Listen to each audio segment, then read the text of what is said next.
Is that the same management along this line here for like the state forest, like Prentice Cooper up in my area? Partially, it is a wildlife management, but it's also a state forest.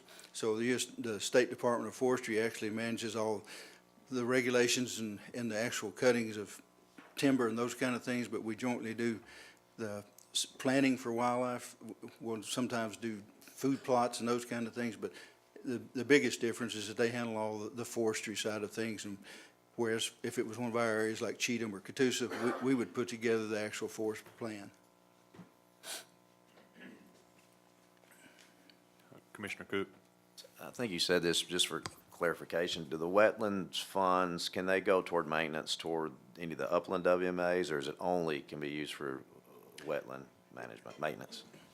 With a change that we've had lately, we can, if it's property that we own, it's not, for instance, the Cherokee wouldn't qualify, Corps of Engineer property, TVA property. If we actually own the property, we can use a portion of that for maintenance if it qualifies as maintenance. Who determines or allows that designation? It's a judgment call on our behalf. For instance, if we're doing any kind of road construction or anything else on a particular area, we say that's maintenance. If we're putting in a dove field, that's really not maintenance. So we'll make that distinction as we try to figure out which funding we're going to use.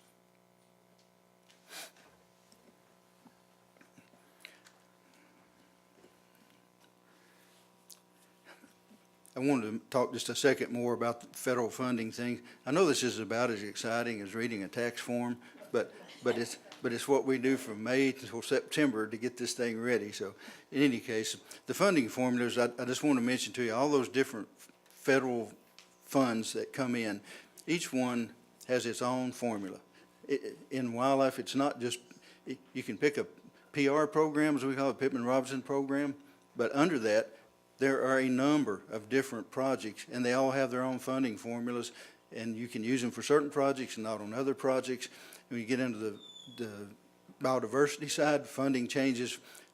Without naming them all, we'll go from 50-50 funding on the Coast Guard side to 65-35 on some of the non-game things, to 75-25 on PR and fisheries, and then some of them are 100% non-matching depending on the kind of grants that we get in. So just want to mention to you, sometimes we say, why don't we use funding for this? And we'll go, well, you really can't. It's not that we're saying, now we don't like that. It's just, no, you can't. The feds say, here's what you can use it for, and we have to abide by that. We also have endowment funds, and Ken. Ed, hold on. Commissioner Swan. One quick question. We don't ever let any funds revert back to the federal government, do we? We haven't so far. With the last several years, I can say it. During the Obama administration, so many guns were bought and so much ammunition was purchased that it really upped the amount of federal excise tax that came back to the states. So we got some huge bumps. And then as we went into the election, there were a lot more people who thought that there was a possibility that there'd be lots of firearms restrictions. So a lot of people really stockpiled, and it bumped it up. So we're operating at a higher level than we've ever seen in terms of PR fund. But we've already noticed it's starting to go down, and it will probably level back off at some point. But to your point, federal funds, and I've got this in here actually later, we don't get federal funds and go spend them. We have to spend it and get reimbursed. So unless we have the funding to match that, or unless, and it's not only just matching it, we have to be able to spend it first and then get it back. So I can see a point at some day where PR funds might revert if we don't have adequate funding. So we spend it and then we get it back. Typically, how long does it take to be reimbursed? It's pretty quick. Once you have to write up the project, and I'll get the projects approved on the front end, and then after it's done and it's completed, then we bill them essentially, and they turn it around pretty quickly, within a month, I'd say. Is that close, Ken? Did they actually do a? Did they look over what we've done and either approve it or disapprove it, or do they just, since we bill them for it, just go ahead and pay it? We're under a comprehensive, there's 3 states that are under a comprehensive federal aid program. We're one of them. Means that we have to put all our stuff together in a project, but they approve them all kind of at the same time. Anything we do in addition during the year, for instance, if we have a project, which we'll be doing, well, I'll give you an example. The pumps just went out on Cheatham. So we've got to have them up and running to pump them so that the waterfowl areas are pumped by October. So we had to go to the Fish and Wildlife Service about 2 weeks ago and say, hey, we got something we hadn't anticipated, put together a project, send them to them. That's what Tim Churchill does. Tim puts all those projects, send them in, walks them through, get them approved, and then after it's over, we have to submit a project report, and there's 2 different ones. We submit, here's what we did, here's how the money was used, here's what the success was. Anything else on that, Tim, I need to mention? The endowment funds, the lifetime license and the watchable wildlife, which comes off of the Bluebird plate, go into endowment funds, and essentially means they just go off and set off to the side. They generate some amount of interest, and only that interest can be spent. So while it may be sitting there, and Ken will give this during his report, but I think there's about $44 million or somewhere in that neighborhood in the endowment fund for lifetime licenses. And sometimes the legislature will look at that and go, you guys are flush now, you don't need any money. And we can't get to that money, and it's actually off of money that's supposed to take us into the future, because those people that bought lifetime licenses aren't going to be purchasing license in the future. So it's something I know Commissioner Swan and Commissioner Cox and others are looking at right now in terms of what the lifetime licenses are and the impact. But in any case, that's what those 2 funds are, the lifetime license and watchable wildlife. Commissioner Woodson?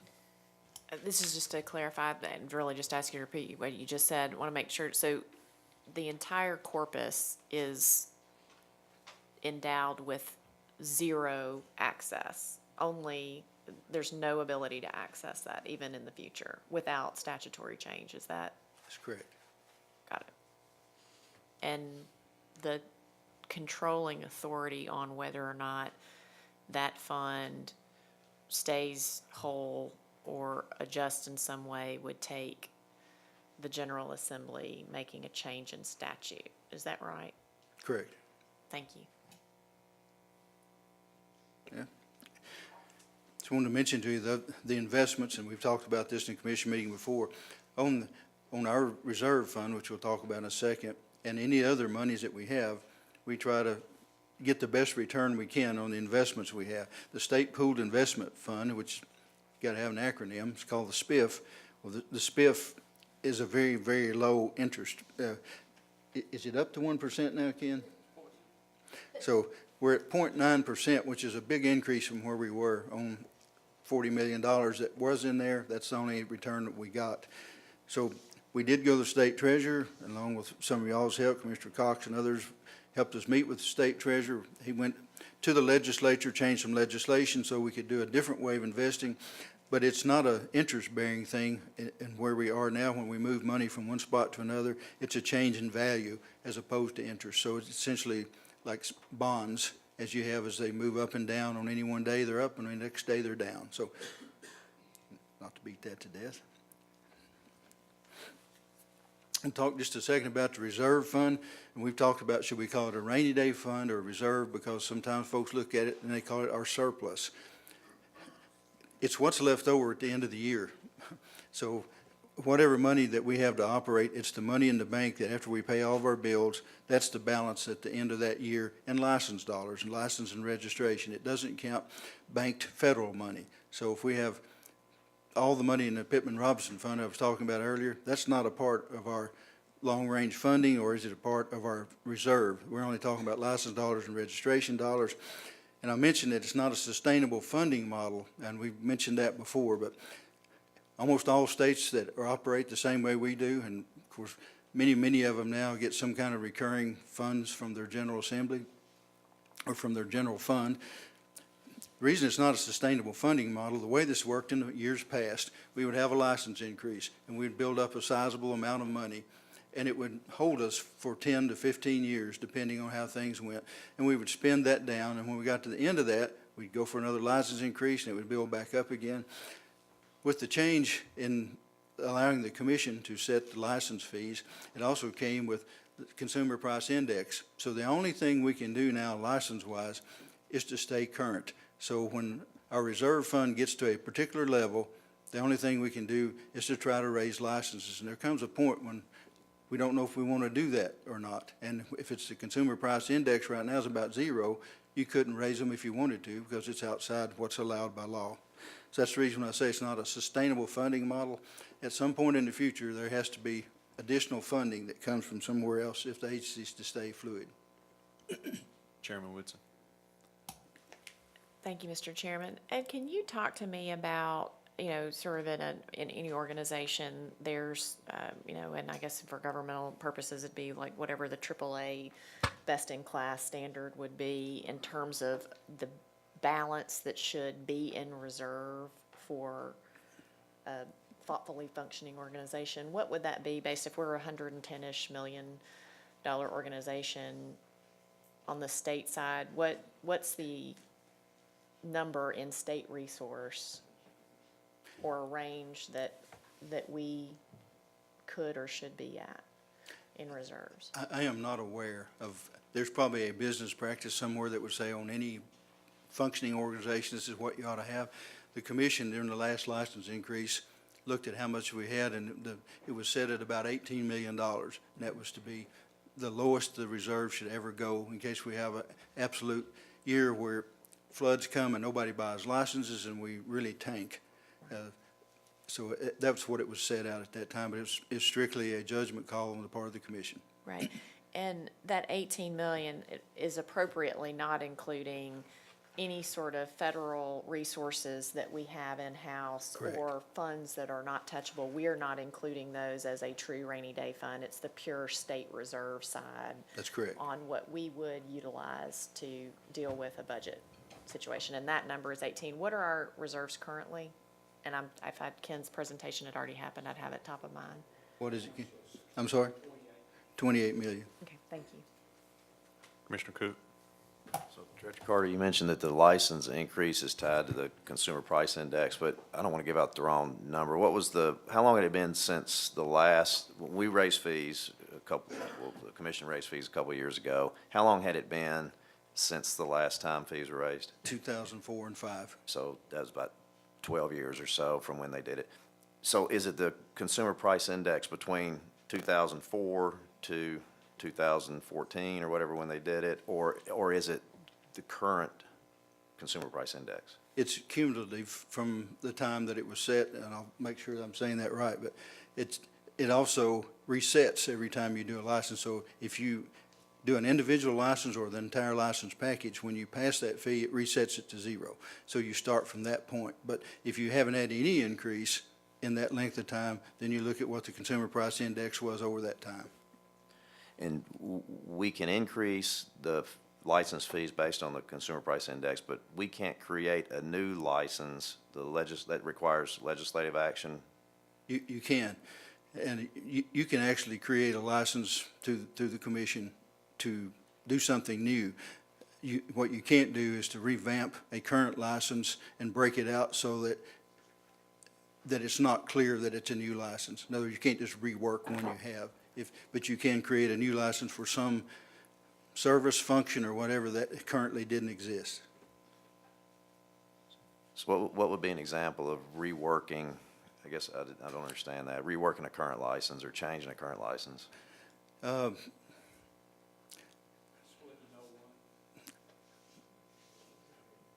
Think so?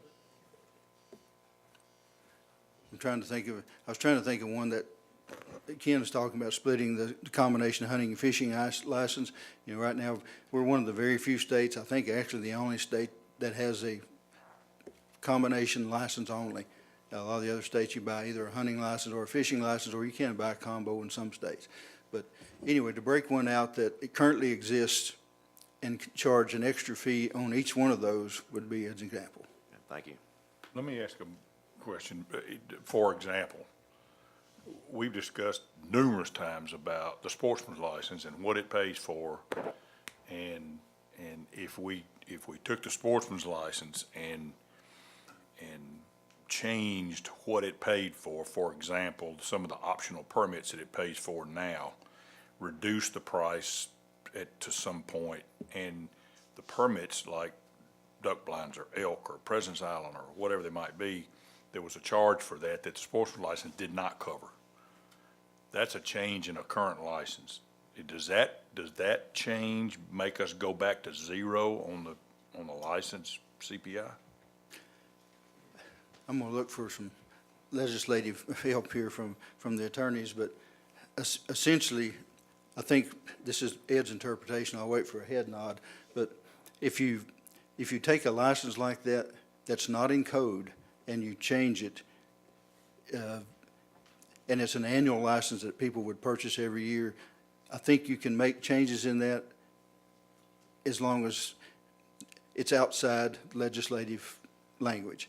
Anything that's in the legislative language, it says this is what you get for this language, like the 2-year-old, 3 and under lifetime license. It spells that out in code. If you change that, you could, but it would take legislative change, and I think you could work through whatever the prices would be as long as it doesn't appear, and I know this, I'm trying to find the right word. We don't want to leave the perception that the only reason something was changed was so that we could get more money for the same service. That'd be an interesting question for the budget committee meeting next month, to exactly what, if that goes back to zero, or how that affects what our options are. Yes, sir. Go ahead.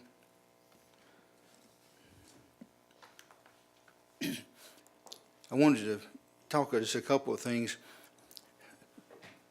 One of the reasons that our model is not a sustainable funding model is we have no other way to get money unless we come up with some other option. I wanted to tell you some of the things that we do all the time to try to bring in more money without going for any increase in license or to better utilize the one we have. I mentioned grants, I think, yesterday. We get a variety of grants every year. Some of them are up to $1 million each. Some of them are much smaller, but we get a variety depending on programs and what we need to do. We try to leverage our funds and try to, everywhere we can, to acquire matching dollars for something that we're going to use federal aid for, so we don't do it just like we did with TDEC on the one you just approved a moment ago. TDEC's going to make the match on something that we need to do, so we're using federal funds, we're leveraging that. We use volunteers. The U.S. Fish and Wildlife Service and the Coast Guard will allow you to use volunteer time to make your match. So 2 years ago, the wildlife management area guys began allowing volunteers that do stuff on a wildlife management area from whatever program that they're involved in. The same way we do with hunter education, we get to count that on the same level as the starting salary for a wildlife officer, and that volunteer makes our match. So we're up to, I think, $350,000 a year now, and strictly in federal aid that we get to utilize on wildlife management area by utilizing the volunteers to make that match. So there's no license dollars involved, but the money goes back into the program. The same thing with local governments, especially on access areas. They'll want to do a project, and they're willing to take on either some matching side or continued maintenance if we'll go in and partner with them. We do that all over the state. So another thing we do, the renegotiation of contracts. When the IT folks were going through the whole shooting match on trying to come up with a new vendor, it's a 10-year contract, and over that 10-year contract, it's $2 million less than what we were paying with the current vendor. So do as best we can there. And the IT guys, again, were redoing our servers. They wanted to do that for us downtown. They asked to try to do that, got the permission to do it. And not only did they save us $40,000 in doing it, but we now have 2 redundant systems, so that if our building here gets some kind of disaster and is down, we can fire back up, and the whole agency continues to run on those servers that are on remote sites outside the agency, so that we can continue to sell licenses and continue to do services. So just want to mention those kind of things. That I got a couple more examples of, in some of the land acquisition that we have done, it's a federal aid approved project, but because we were able to use other funds, instead of costing anything, it actually brought money back into the fund. So for instance, if we had $1 million land acquisition project and we used other lands to do it, we'll get $750,000 back into the agency reserve without spending any license dollars to do that. And we've done that over the last 3 years, it's been over $1 million a year that we've been able to do that, to bring that money back in just on land acquisition. We also have positions. When you look at our position count and you look at what we pay for salaries and benefits, 10 of those positions are funded by other people, but they're agency employees, but Department of Transportation, U.S. Fish and Wildlife Service, NRCS, a bunch of different people partner with us to about $1 million a year that's going into our salaries and benefits, but they're TWRA employees because we partner with them on several different things. The non-traditional users were addressed in the last license increase, and for folks that we call the, I don't like the name necessarily, but high-impact user fees. That's what we settled on, and high impact was like for people riding OHVs, horses, and those kind of things that utilize our land but had not bought licenses in the past, and so we're not contributing anything to the upkeep or the maintenance of that property. The specialty license plates, we have several. The Bluebird was our very first one. That's the one that goes into the endowment fund, but the others, the bear, the turkey, the smallmouth, all of those go into the agency general fund. We do keep them separately so we know how much money comes in for those and try to allocate those fisheries plates to fisheries dollars to fisheries programs, the bear plate to the wildlife bear program. So it's not necessarily dollar for dollar, but we watch those, and so that's money that comes in. We advertise in our publications, and we get monies either to lower the cost of the publication or to actually bring money in. The Wildlife Resources Foundation does events, for instance, a lot of the hunts and things that they have that they utilize their personnel in to bring money in, and it goes into several different programs. They maintain about 80 different accounts for free fishing days and those kind of things, that way the agency doesn't have to pay for those. We have, since 2008, we have 55 fewer positions than we had in 2008, but a lot of those were part-time, some were full-time, but anyway, we're down 55 people from where we were in 2008. Then every year, by positions being vacant during part of the year, even though it shows up in our budget as being fully funded, which we have to do, it actually comes in about $1 million less than what we budgeted by vacancy savings.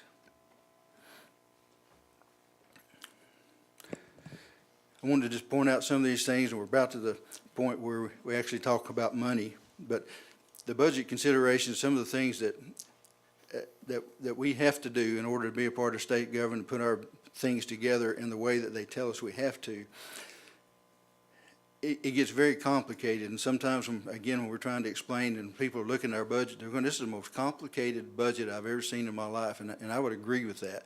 But it's what we have to do to meet. And I'll just mention that when we go into it, every contract that we have, even if we think that we might not spend that money, let's say dove leases. Every year we put in an amount of money to lease dove fields.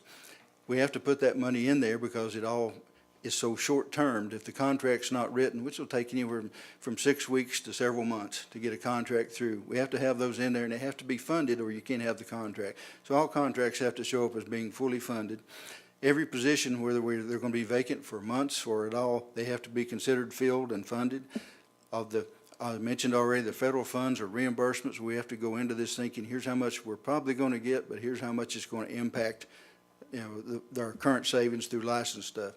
When you look through all the different budget codes and that 25 lines that I gave you, some of them won't make any sense. And you'll look at things and go, why does somebody need X amount of money in supplies? Well, it may be they're buying chainsaws. In the state government system, equipment item has to be more than $5,000. So it's budgeted under equipment. But if you look under supplies, there may be 50 chainsaws under there. They're not equipment, they're supplies. So if you're buying things that you print, if you buy that, it goes under one code. If you print it yourself, it goes under another, but they're both printing. So I just mentioned that it's all over the place. And as Ken points out, I think there's about 70 pages, seriously, of budget codes that our budget people have to look at every time they pay a bill, or it gets miscoded downtown, and that's part of our 3-year review when we go through our budgets. I mentioned the payments to other state agencies.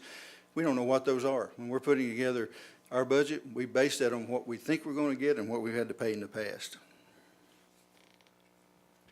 Here's some of the things that you'll see in this current budget that we're going to bring to you.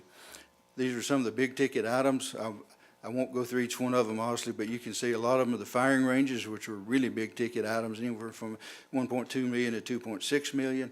One of the ones I want to mention is the very one at the bottom, Buffalo Ridge WMA, brand new WMA. It's the Education Outreach Center that we're doing at the Buffalo Ridge Wildlife Management Area in Humphreys County.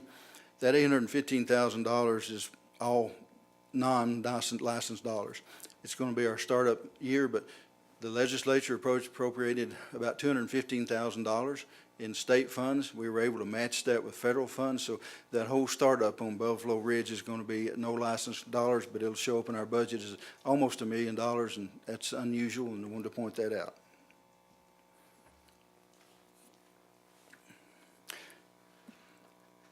And this is my last slide before we get into talking actual money. These are the same things. I'm sorry, go ahead. Go right ahead. Thank you. These are the terms that you'll hear most often, and I won't spend a lot of time on them. Just to reiterate when we talk about these in the budget, so that you'll remember kind of what we said. The carry forwards are those things that either weren't received in the previous year, or projects that weren't completed. Construction projects are the easiest to think of. You start building something, you're not through with it. For instance, the maintenance on this building up here, the air conditioning units and all of that, we've carried that forward now for the last 3 years because it's not finished. So we have to keep carrying forward the amount of money because that contract is there, and you can't spend out of it unless you carry it forward into the current year. So that's what a carry forward is. An expansion is those things that we come to you all the time during the current budget year and say, here's something that's happened, we need to include this in the budget. And we don't build those in on the front end. We are making a little bit of a change this year. Always in the past, we've come to you and we would get a federal aid project. For instance, I mentioned the boating facilities things a while ago. We'll get about $1 million that will come in from Fish and Wildlife Service saying, here's what you can spend on pump out facilities this year. We would always come to you and say, we need to include that in the budget, and we would, but we might not be able to spend it over 2 years. So what we've reverted to this year, it just shows you have a better idea what an actual budget is on any one year. We're not including all of those funding unless we have a current project going forward. So it's still there. We're not going to lose it, but we're not going to show it in the budget until we come forward. So what that will mean is at any one commission meeting, I know we talked about trying to do expansions maybe 2 or 3 times a year. With this scenario, we won't necessarily be able to do that. We'll have to come to you as the project gets ready to kick off. But in every case, it will be easily identified, much more easily identified than it would be if it was in the entire budget to begin with. The improvements are those things that are beyond what we had in the budget the year before for particular projects or particular items, and those will all be spelled out individually as well. That's the one you've been looking for.